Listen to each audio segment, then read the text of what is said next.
Ginuri tayo here. Ito, hili tayo naman palaya. Ito yung kanin ko sa likod.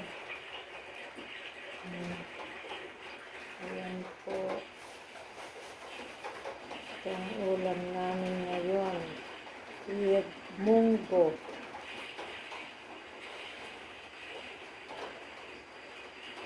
Ginisang munggo with ampalaya.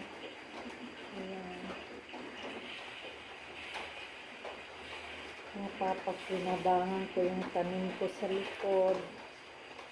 May bunga, may ito, nakukuha ko araw-araw.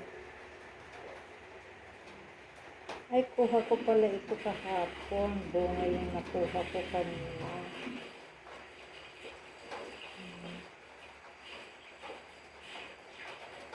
Ayan ang palaya. Gulay is life. Ayan po, masarap.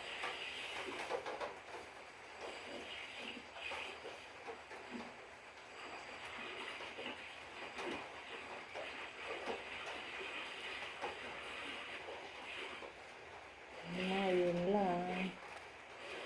Tapos lagyan ko ng talbos din ng kamote. Meron din.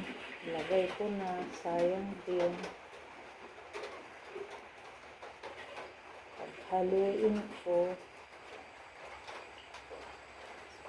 Thank you for watching. Salamat.